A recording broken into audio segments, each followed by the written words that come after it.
Salut tout le monde, bienvenue à Finances fondamentales, le podcast d'éducation financière dans lequel je te synthétise des livres sur les finances personnelles et l'investissement boursier en 5 points clés et où je réponds aussi aux questions des personnes auditrices à l'aide de cas concrets et transparents. Si tu souhaites prendre en main ta santé financière, t'es à la bonne place. C'est parti, bon podcast! Salut tout le monde, bienvenue à ce 134e épisode de Finances fondamentales. Bien content que vous soyez avec moi aujourd'hui pour ce 6e Q&A, donc question des auditeurs. Aujourd'hui, je réponds à 5 personnes. Donc, première question vient de Francis. Salut FF. J'aimerais premièrement te dire que j'adore ton podcast. J'en suis à mes premiers pas sur Disnat et je pense à éventuellement reprendre le contrôle de mes CRI. Un CRI, si je me trompe pas, c'est un compte de retraite immobilisé. Donc, c'est genre quand tu as un REER, mettons, avec un employeur, tu changes de job, ils vont immobiliser ton CRI. Donc, tu peux soit le laisser chez ton employeur ou l'investir toi-même, mais tu n'as pas le droit de toucher à ça avant la retraite. Il y a d'autres petites conditions spécifiques, là, mais bref, en gros, c'est un compte de retraite immobilisé. Tu n'as pas le droit d'y toucher. Il m'écrit: ton podcast me donne la confiance dont j'ai besoin pour poser mes actions. J'aurais une question, si tu peux y répondre dans l'un de tes épisodes. Pour abonner au régulier, c'est aujourd'hui, Francis, ça se passe. J'aimerais que tu expliques comment calculer le dividende et le DRIP. Donc, par exemple, exécuter à un dividende trimestriel de 0,092, ça donne combien par action? Ça prend combien d'actions pour faire un DRIP? J'ai aussi quelques actions de XXEI, donc XEI, qui lui a un dividende mensuel de 0,114. Un gros merci pour ce que tu fais. T'écouter, c'est le petit coup de pied au derrière hebdomadaire qu'on a tous besoin. Donc, je répondais: salut Francis, merci pour tes bons mots et bravo de prendre en main tes finances. Donc, pour le dividende, en passant avant de répondre, là, le DRIP, c'est lorsque les dividendes sont réinvestis automatiquement. Je ne cherche pas en ce moment sur mon ordinateur c'est quoi DRIP exactement, mais quand on parle de DRIP, c'est quand ton dividende, donc exemple, tu reçois 100$ de dividende dans ton encaisse Disnat, mais il va être réinvesti automatiquement.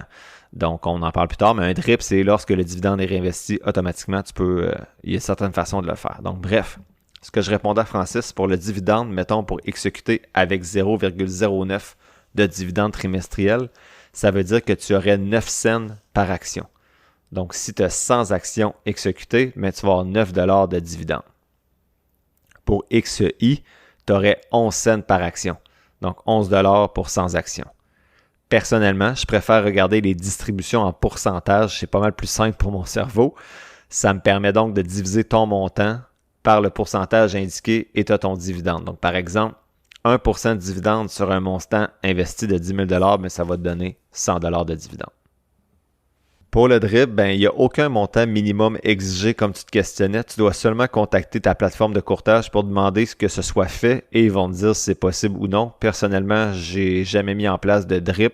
J'ai pas l'instinct du dépensier de dépenser mes dividendes quand ils rentrent. Je fais juste les réinvestir à la fin du mois dans un produit qui me convient mieux. Parce que le DRIP, il faut que tu le réinvestisses dans le même produit. Donc, exemple, exécuter, tu verses un dividende de 100$. Tu dois remettre le 100$ dans exécuter.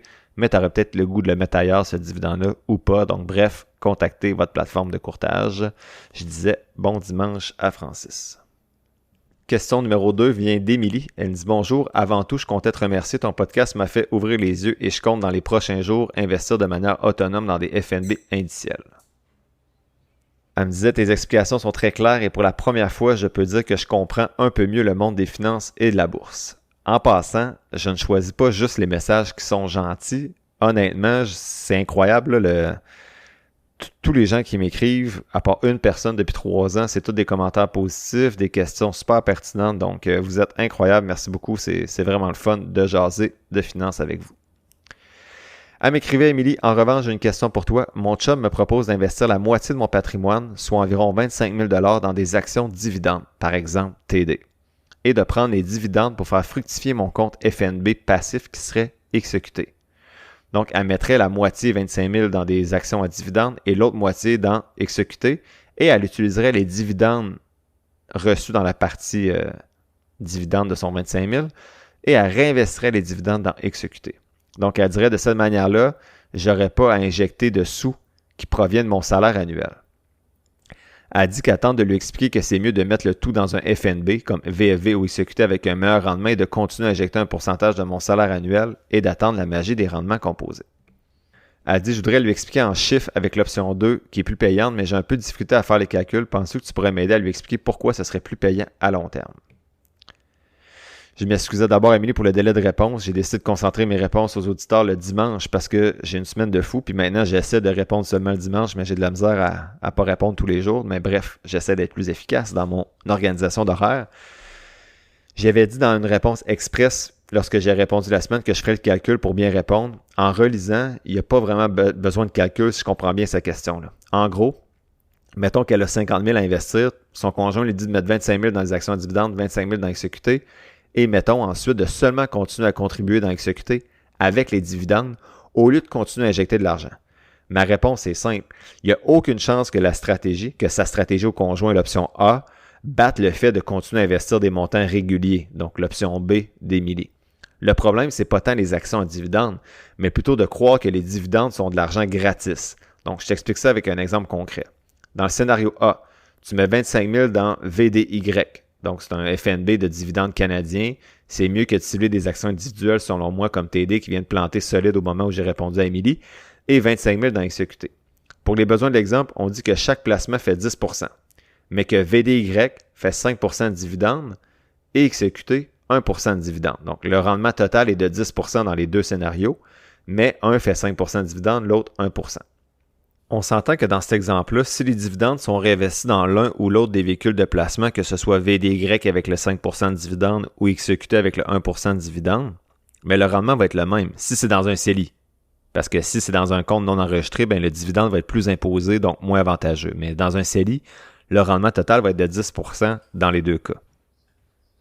Désolé, il a fallu que je coupe un petit peu ici. Je pense que vous entendez ma blonde qui court partout dans la maison. Elle essaie de ne pas faire de bruit, mais elle est revenue. Je vous ai dit qu'il fallait que j'enregistre en haut dans 2-3 épisodes à cause que le sous-sol est tout détruit. Mais là, c'est ça. D'habitude, elle travaille en haut, je suis en bas, il n'y a pas de trouble. Mais là, elle essaie de pas faire de bruit, mais elle court partout, elle échappe des affaires. Donc, j'ai essayé d'enlever un petit peu de bruit, mais désolé si ça nuit aux dernières phrases. Donc, en gros, je reprends. Donc, historiquement, là, les dividendes ne vont pas surperformer d'autres types de placements. En gros, là, ça montre que si on ne tente pas de prédire les rendements futurs et qu'on met tout égal, ça peut sembler logique, la solution de ton chum, de prendre le 2000 environ de dividendes et de le réinvestir dans Exécuté et croire que ça va remplacer ton 2000 habituel de cotisation. Mais il est là le problème. Le 2000 $ que tu vas prendre, exemple, dans les rendements de VDY, ça ne va pas remplacer ta cotisation habituelle parce que ça fait partie du 10 % de rendement. Donc, ce n'est pas du rendement supplémentaire, ça ne tombe pas du ciel, cet argent-là. C'est une partie du rendement qui est redistribuée. Donc, si tu le prends et tu le mets dans l'autre produit, tu fais juste déplacer ton rendement d'un côté à l'autre, tu n'ajoutes pas d'argent dans ton patrimoine.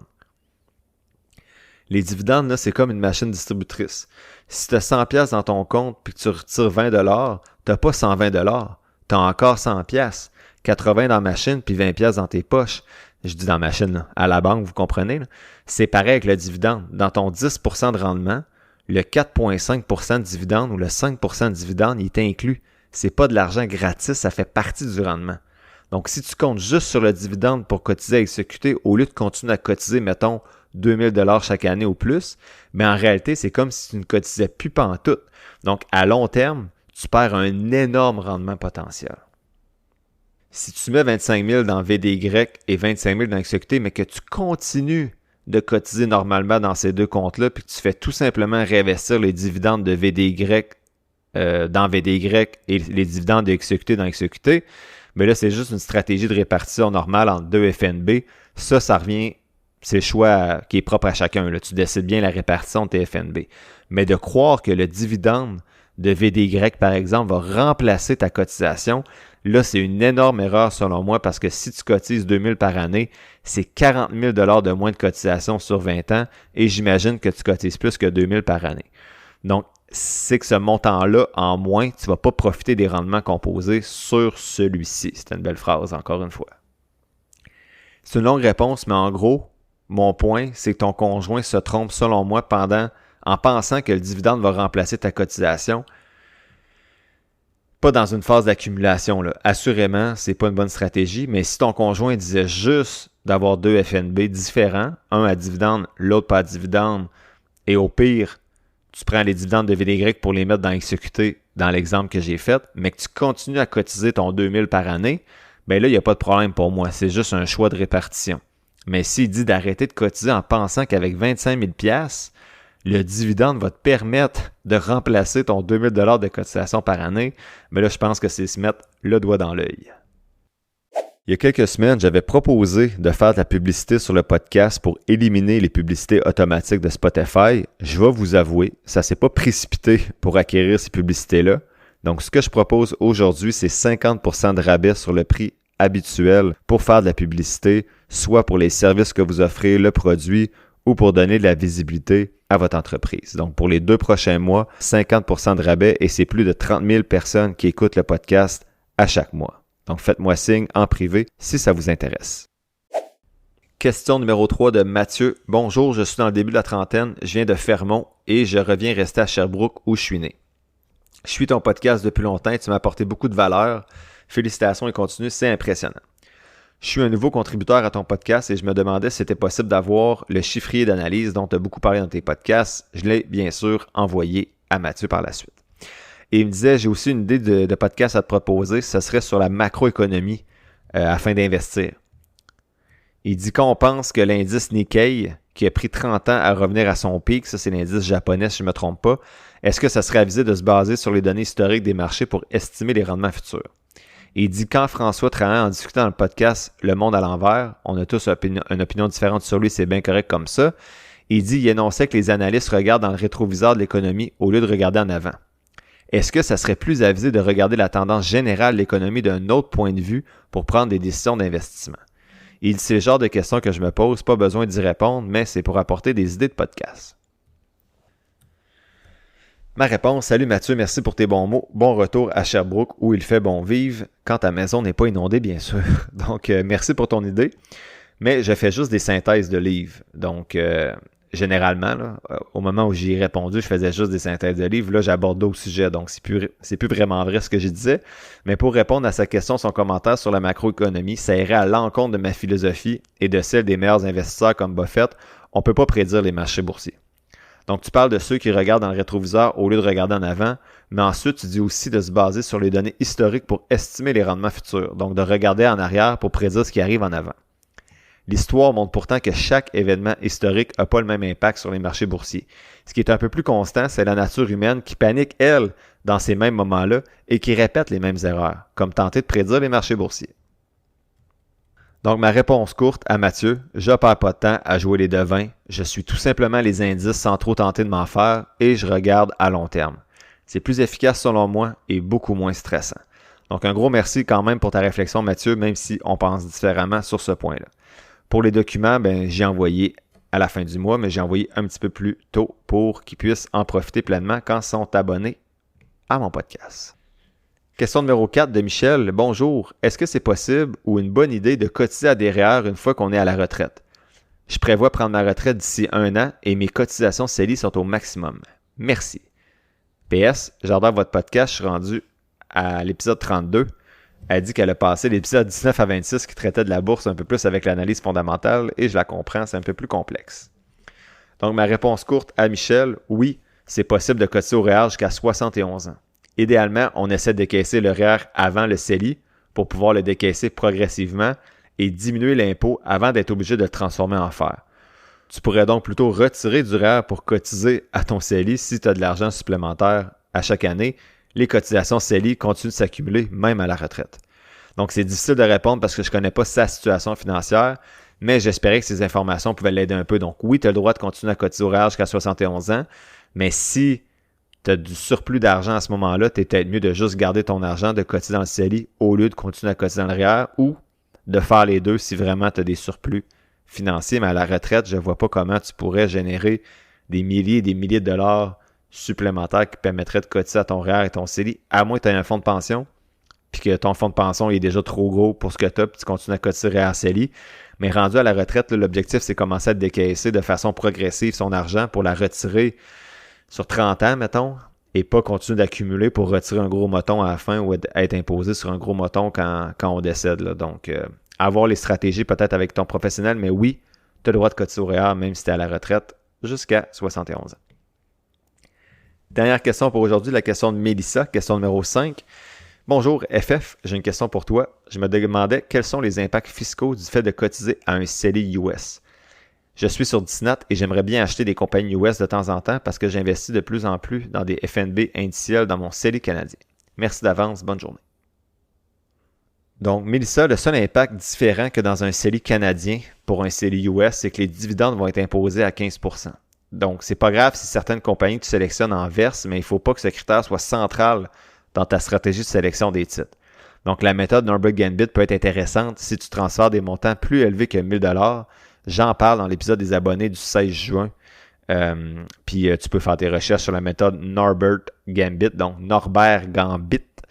Donc, ça permet de faire une conversion sans frais de Canadien à US ou de US à Canadien. Donc, c'est tout pour le Q&A numéro 6 aujourd'hui. La semaine prochaine, je vous fais la synthèse du livre de Marika Stimac, écrit en 2022, qui s'intitule « Keys to Financial Confidence », donc les clés vers la confiance financière. Et ce jeudi, je vous présente 20 autres actions qui n'ont pas passé l'étape 1 dans mon outil d'analyse. L'épisode tire à sa fin, j'espère que tu l'as apprécié. Si c'est le cas, je t'invite à le partager et à t'abonner au podcast, en plus de mettre quelques étoiles ou de le liker selon la plateforme sur laquelle tu m'écoutes. Tous les liens pour me soutenir sont quelque part dans la description de l'épisode. N'oublie pas que les informations communiquées dans le podcast sont dans un but strictement éducatif, ce ne sont pas des conseils financiers. Je t'invite à consulter un professionnel pour des conseils spécifiques à ta situation parce que je ne peux pas être tenu responsable de tes décisions financières. Comme je le dis depuis un petit bout, je ne suis pas un expert, prends donc pas ce que je dis pour du cash, fais toujours tes propres recherches. Sur ce, merci d'avoir passé un peu de temps avec moi aujourd'hui et on se voit dans le prochain épisode de Finances fondamentales.